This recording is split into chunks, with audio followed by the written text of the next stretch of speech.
India stresses no red lines have been crossed when it comes to agriculture in its trade deal with America. But as Washington and New Delhi, they draw closer to a touted $500 billion agreement, India and China quietly hit a trade record of $155 billion, utilizing BRICS channels. We put it all in perspective this hour. The devil's in the detail.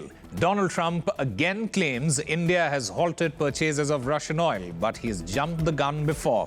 We look between the lines this hour as analysts believe it's impossible for India to abandon its imports from a long-term ally. Also taken to the brink ahead of peace talks, Washington shoots down an Iranian drone deemed a threat to its aircraft carrier Abraham Lincoln. Iranian media says Tehran successfully conducted a surveillance mission.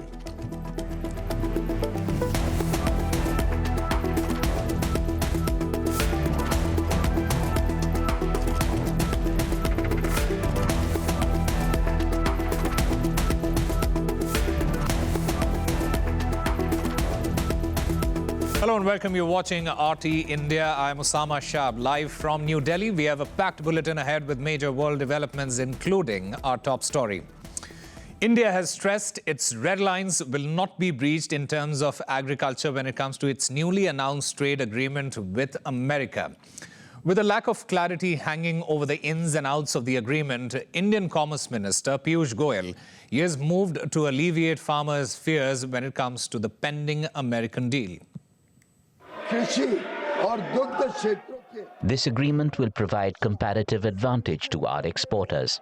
Sectors related to agriculture have been taken care of. In the context of future action, both sides will work together to complete the necessary technical and legal procedure so that its full potential can be realized. I would like to reiterate that the energy security of Indians remains the government's top priority. In the context of future trade opportunities, India and the US are becoming complementary economies. India's exports to the US will increase in several sectors. India has reaffirmed that they are not going to make any kind of compromise on the agriculture and the dairy sector when it comes to their trade deal with the United States. And Commerce Minister Piyush Goyal has also told the Parliament that these sectors will remain protected because millions of farmers are employed in both of these sectors, and that is why it is economically and politically sensitive. Now, this clarity from New Delhi is in contrast with what Washington is actually sending a message. And the White House has claimed that now Prime Minister Narendra Modi is actually committed $500 billion in investment in the US, which also includes agricultural products. However, Washington has also not clarified on what these agricultural products would be.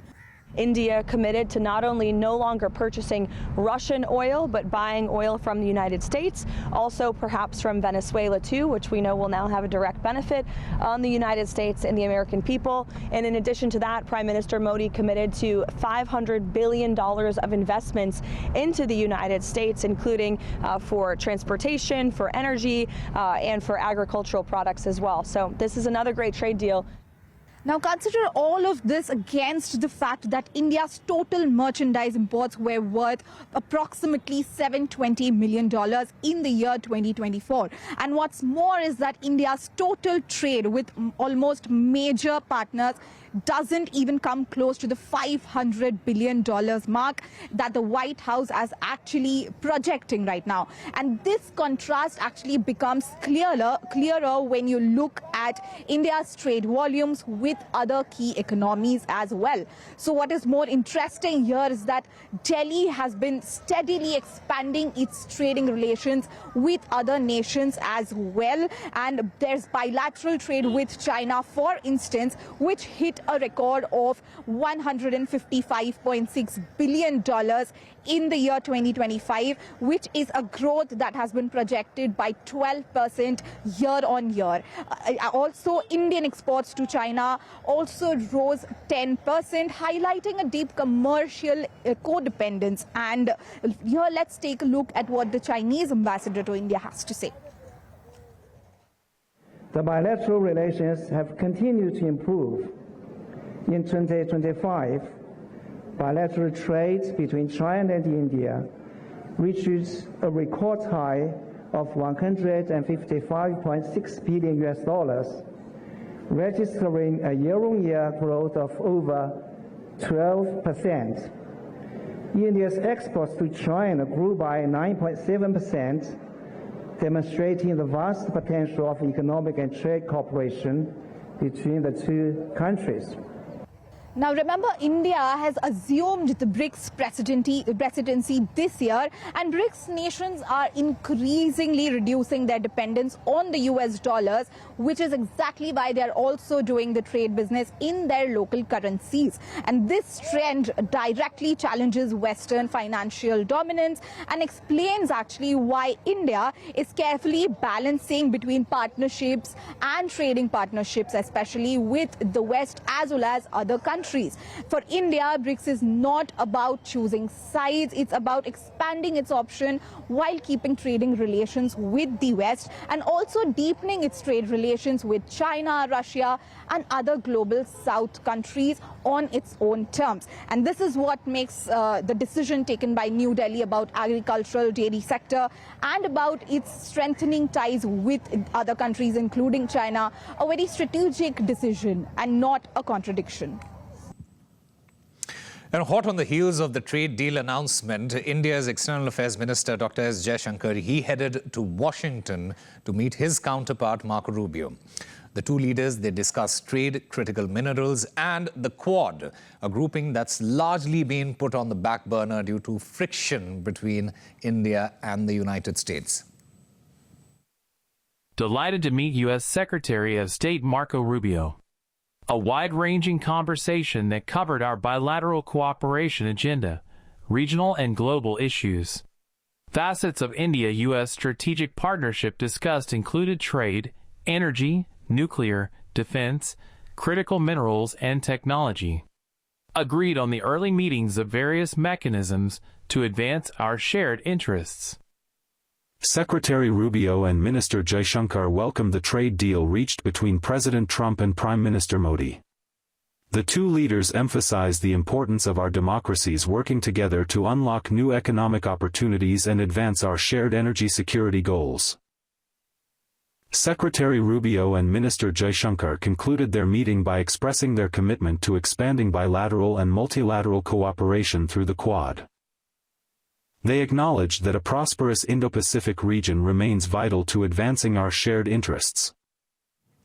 And earlier, we spoke to former Indian Ambassador Ashok Sajjan, who believes that the tariff trade war has actually flopped. Take a listen.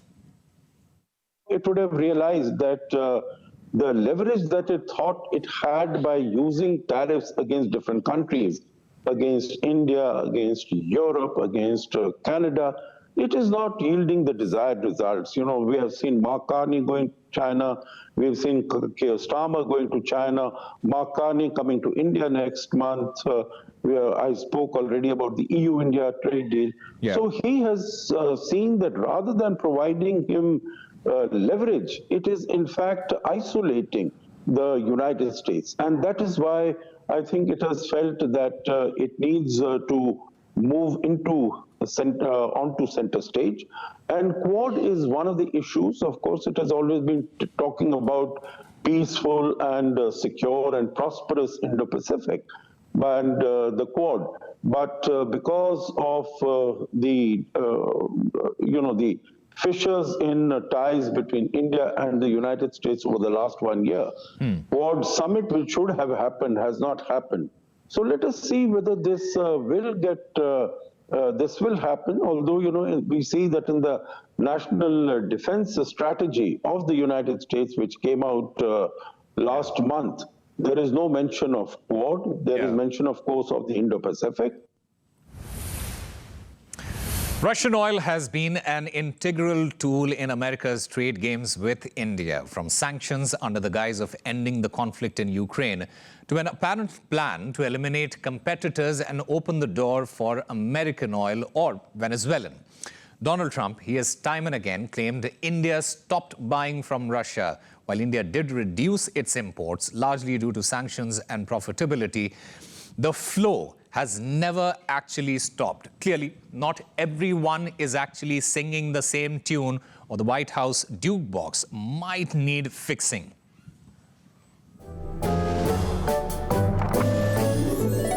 India no longer is going to be buying oil from Russia.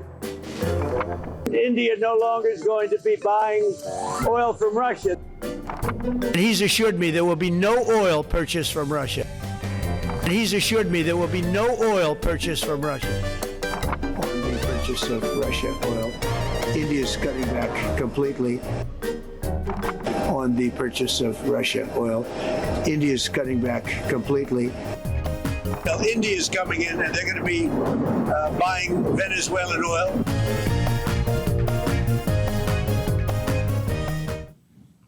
Now, before the Ukraine conflict began, Russia supplied India with only a small amount of oil, only 2% of its crude import.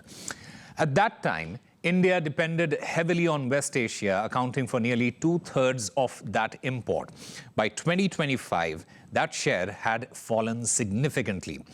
In early 2025, Russia briefly became India's biggest supplier, sending some 1.6 million barrels a day. By June, that was over 2.1 million barrels. During the same period, US oil imports, they were also rising steadily, though at a slower pace. Towards the end of last year, that trend, it began to reverse. Russian oil supplies started falling as sanctions made purchases harder and riskier, while US oil shipments, they jumped sharply, especially in November. By January 2026, imports from Russia dropped to 1.16 million barrels a day. Still, a far cry from Trump's claim that India has actually ceased purchases. Now, the numbers, they point to a clear shift in India's strategy. Russia, for its part, it has said there is nothing new about India sourcing its crude from elsewhere. India has said it will prioritize energy security.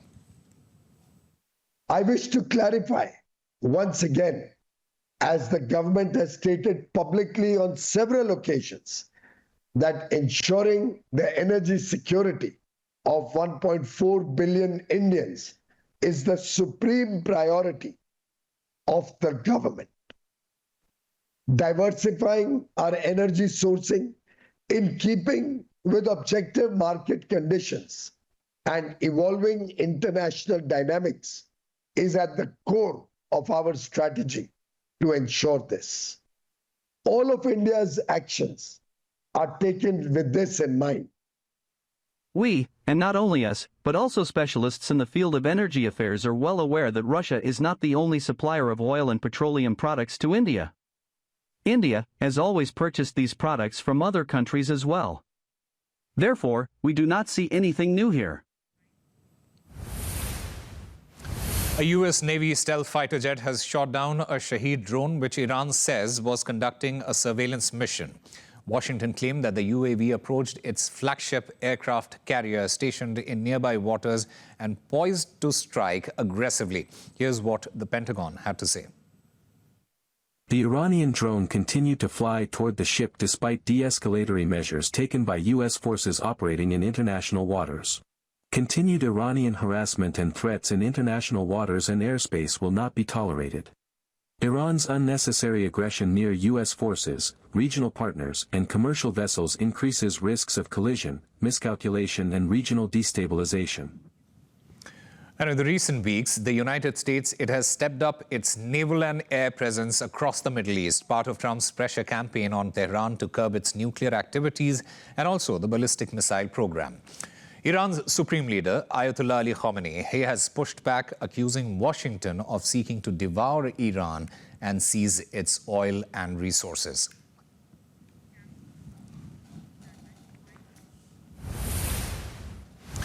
U.S. brokered talks have resumed in Abu Dhabi as part of a reinvigorated trilateral effort to end the conflict in Ukraine. Discussions will take place over 2 days. RT's Isabella Bloomberg previews what's ahead.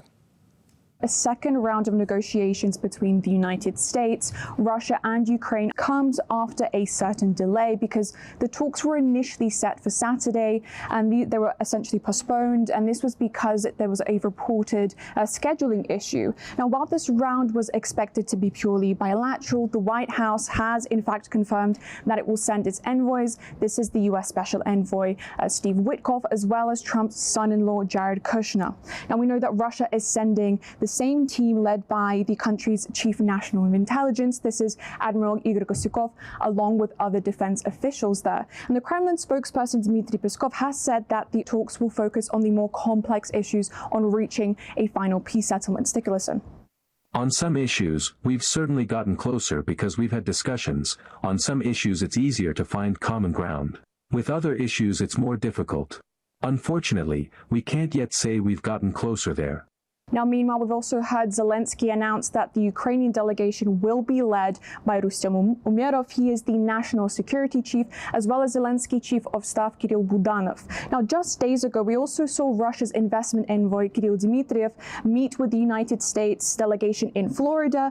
Both he and Steve Witkoff had praised those discussions as, quote, positive as well as productive. Now, Witkoff also went as far as to post on social media that Moscow was, in his words, working towards securing peace. However, that's the official line, but the core dispute remains unresolved, which is the issue regarding territory, because Moscow has been consistently calling on Ukraine to recognize the new borders, as well as Crimea and the new territories acquired after 2022 under a referendum. From Kiev, we know that Zelensky has repeatedly rejected these concessions, and particularly with Donbass, and also including the Zaporozhye nuclear power plant, saying that Ukraine won't give up without a fight. Now, yesterday we also saw Zelensky warn that Ukraine's negotiating stance would apparently harden in response to what he's calling Russia's strike on energy infrastructure. But we know that Moscow has firmly rejected this, stating that a previously agreed energy truce had essentially expired here. At the same time, we also saw President Donald Trump confirm that the Russian side had adhered to this pause. Let's take a listen. Yesterday you were talking about how Vladimir Putin had agreed to a pause during the cold weather. Overnight those attacks have started up again.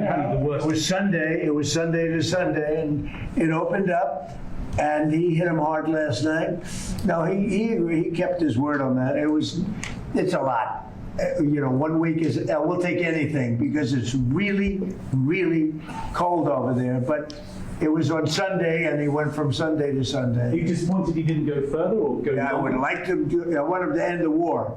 Meanwhile, as we all know, EU leaders are being continuously sidelined from these trilateral talks. Now, we also saw that amid that first round of trilateral talks, EU leaders like Hungary's Prime Minister Viktor Orban essentially pushed back against the European Union sending more funding and loans to Ukraine. And even Zelensky himself blasted those same European leaders for apparently doing too little, too slowly, and not contributing enough. And this was during that World Economic Forum in Davos. Nevertheless, European figures like the NATO Secretary General Mark Rutte reiterated that NATO support for Ukraine will continue, but in an effort to pressure Russia.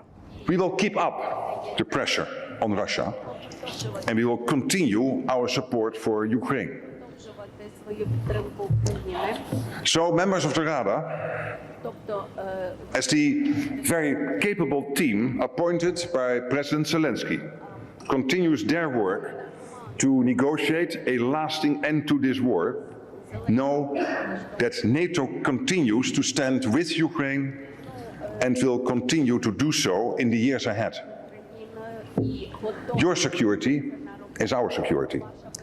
Now we know that Russia has consistently stated that Ukraine's accession to NATO and the deployment of Western troops in the country poses a severe security threat to the country. So the European Union and NATO's warmongering rhetoric seemingly continues here. So as the three countries head back to the negotiating table, a clear dichotomy is forming here, because on the one hand, we have the United States, who continues to express cautious optimism, particularly with Donald Trump. On the other, we see EU leaders essentially argue that that pressure must be maintained before these talks, an approach that we know that Moscow says harms the end goal, which is a peace agreement. So while the trilateral talks are unfolding, territory seems to be a core issue here. Saif al-Islam Gaddafi, the son of Libya's former leader Muammar Gaddafi, he has reportedly been assassinated at his home in the city of Zintan. It's claimed a group of commandos stormed his residence, disabled security cameras, and then gunned him down. Here's a clip of an exclusive interview Saif al-Islam Gaddafi gave to RT back in 2011. In 2008, you were welcomed in London. Tony Blair embraced your father. You received your PhD from London School of Economics. And now, just 3 years on, you're a media villain targeted by NATO missiles in your own country, split by civil war. Why do you think has your fate turned so violently? It's a good lesson for everybody, for us and for others. We heard, we got messages from many countries, and we heard many news from Iran, North Korea, saying, this is your mistake, Libyans. You give up your weapons of mass destruction, you stopped developing long-range missiles, you became very friendly with the West, and this is the result. So, what does it mean? It means this is a message to everybody, that you have to be strong, you never trust them, and you have to be always on alert, because those people, they don't have friends. Over one night, they change their mind and they start bombing us. And the same thing could happen to any other country. But there are some people saying that if Gaddafi goes, the fighting will stop. Stop? Of course not. Because their goal is not Gaddafi. Their goal is to control Libya. Is to control Libya. This is the target. And the Libyans will not allow them to do that. So the fight will continue. When all this nightmare will be over, how do you think? Listen, NATO and rebels, both are in a hurry. They want to finish as soon as possible because they are hungry, they are tired, they want to share the cake. Mm-hmm. It's like, for them, Libya is like fast food, like McDonald's, fast. Because everything should be fast. Fast war, fast airplanes, fast bullets, fast victory. But we are very patient because we are in our country. It's our country. We live here, we die here. So we are very patient. One day, the French will go back to Corsica and France. The Italians will go back to Sicily and Italy. The Danish will go back to Denmark. The Canadians will go back to Toronto. And Libya will be back to the Libyans. We heard from a former CIA analyst and US Army member on how NATO sowed chaos in Libya and then bombed it into so-called freedom. Take a listen. Libya went from having the highest standard of living in Africa and in probably much of the Arabian world to being a destroyed post-apocalyptic country with open-air slave market, terrorist training camps, constant combat, warfare, a hellhole. If you want to see democracy in action by Western standards, they brought democracy to Libya.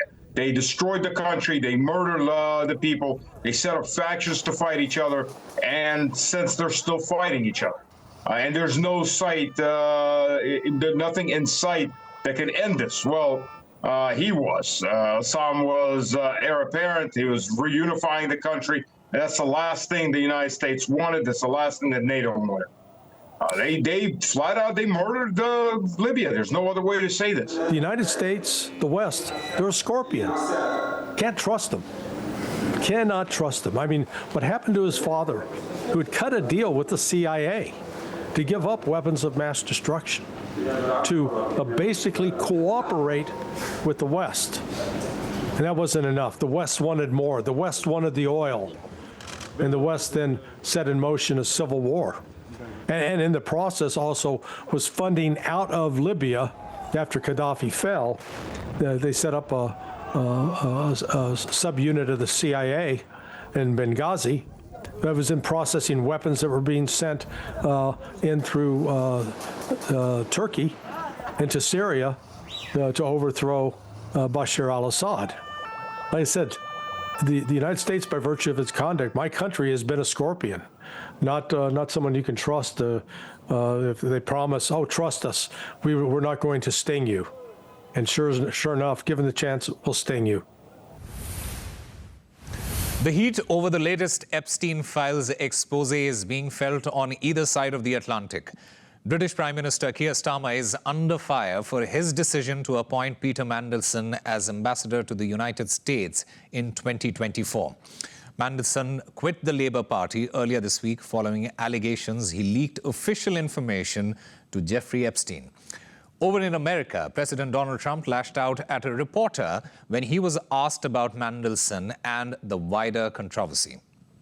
Mr. President, a few months ago you had in your office here Peter Mandelson, the British ambassador. You were shaking hands with him over a trade deal. He's today been forced to resign from the House of Lords, the upper house of the British Parliament, over his links to Jeffrey Epstein. Just wondered if you had any reaction to that, since obviously he was... I didn't know about it, but I really don't know too much about it. I know who he is. It's too bad. You know, speaking of Epstein, I will say this. A reporter named Wolf and Epstein conspired. This just came out yesterday in the millions of pages of documents, how crazy this is, conspired against me in order to fight like hell to make sure I lose the election. That's the only thing that was mentioned about me. Now, about Democrats, some really bad stuff, but about me, that Wolf, whoever Wolf is, he wrote a book, a couple of books, and Epstein conspired against me. Did you know that, Mr. Senator? I did know that. They conspired against me, so I lose the election. Or worse. So that takes care of Epstein as far as Trump is concerned. But you got a lot of Democrats out there that are very much involved with Epstein. But I'll be honest with you, you got to get back to running the country, too. Millions and millions every week. You know, when Epstein was alive, nobody cared about him. When he's dead, they care about him. But it's really a Democrat problem. It's not a Republican, it's a Democrat problem. I think it's really time for the country to get onto something else, really. You know, now that nothing came out about me, other than it was a conspiracy against me, literally, by Epstein and other people. But I think it's time now for the country to maybe get onto something else. What would you say to people who feel like they haven't gotten justice, Mr. President? Something that people care about. Yeah, what did you say? Go ahead. What would you say to the survivors who feel like they haven't gotten You are the justice? worst reporter. No wonder CNN has no ratings because of people like you. You know, she's a young woman. I don't think I've ever seen you smile. I've known you for 10 years. I don't think I've ever seen a smile on your face. I'm asking you about survivors of Jeffrey Epstein. You know why you're not smiling? Because you know you're not telling the truth. And you're a very dishonest organization, and they should be ashamed of you. But the U.S. Justice Department released millions of additional documents from the so-called Epstein files implicating politicians, business leaders, and celebrities in the nefarious activities of the late financier. The disclosures have revived scrutiny of Epstein's influence, with another high-profile figure in the spotlight over his links. Microsoft co-founder Bill Gates continued to play down any wrongdoing in a recent interview. Yeah, I met Jeffrey in 2011. The focus was always, he knew a lot of very rich people, and he was saying he could get them to give money to global health. You know, in retrospect, that was a dead end, and I was foolish to spend time with him. I was one of many people who regret ever knowing him. No, apparently Jeffrey wrote an email to himself. That email was never sent. The email is, false. So I don't know what his thinking was there. It just reminds me, every minute I spent with him, I regret and I, apologize that I did that. It's factually true that I was only at dinners. I never went to the island. I never met any women. And so, the more that comes out, the more clear it'll be that although the time was a mistake, it had nothing to do with that kind of behavior. Now look at some of the other stories making headlines today.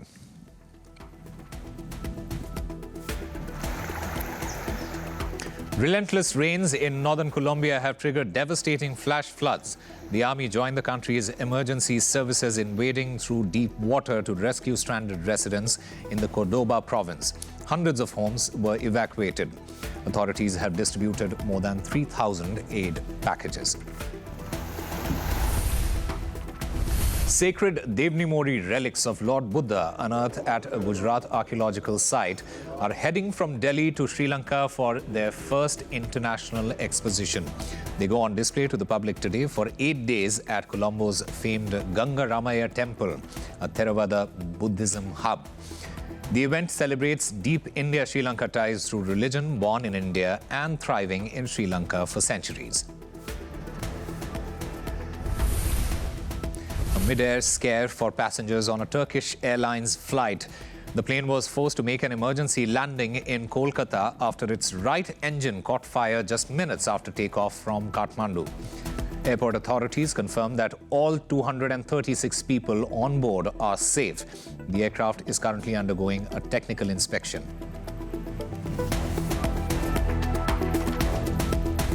So those are the latest developments this hour on RT India. Stay with us. We'll be back shortly.